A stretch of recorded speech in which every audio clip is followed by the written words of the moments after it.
Bonjour à tous, nous voilà le mercredi 12 août où nous fêtons Sainte Jeanne Françoise de Chantal. Sainte Jeanne de Chantal, plus communément, c'est la veuve et mère de 4 enfants. Elle devient aussi la fondatrice de la Visitation ayant suivi Saint François de Sales. Nous prions pour l'ordre de la Visitation et pour toutes celles et ceux qui se rattachent à la spiritualité salésienne.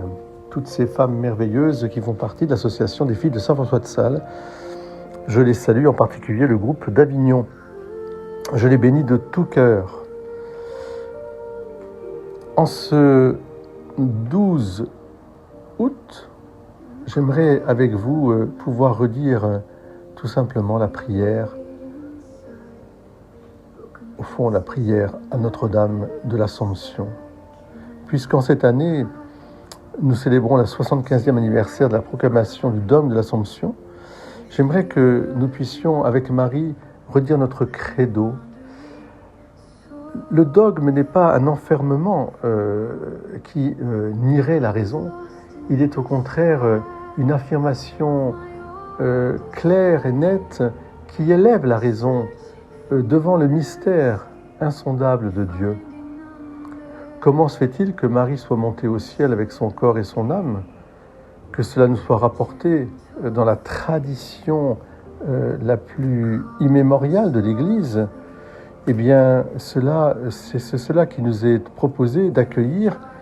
Et à celui qui croit, il y a assez de lumière pour grandir dans sa raison.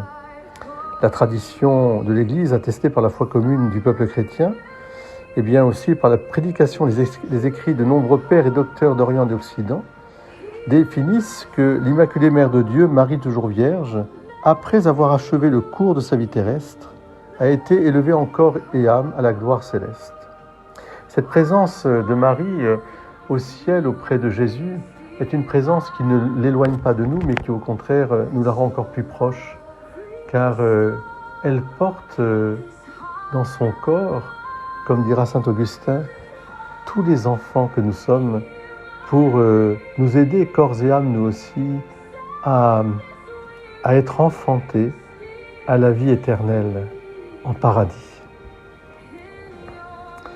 Comprenons mieux ainsi les fondements de l'Assomption de la Vierge Marie pour nous y préparer avec ferveur, car elle est l'honneur de l'humanité, elle est la gloire du peuple d'Israël, elle est cette femme rêvée par Dieu avant le péché originel, qui est justement le symbole de l'humanité, à laquelle nous sommes tous conviés, une humanité pleinement humaine, corps et âme, pleinement sanctifiée, pleinement gratifiée par la vie même de Dieu. Dieu qui est famille, Dieu qui est amour, eh bien, veut nous voir participer dans notre nature humaine à son bonheur, et c'est pour cela qu'il a envoyé son Fils Jésus-Christ, vrai Dieu et vrai homme.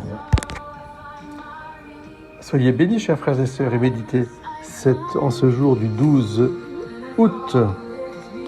Notre-Dame de l'Assomption, priez pour nous.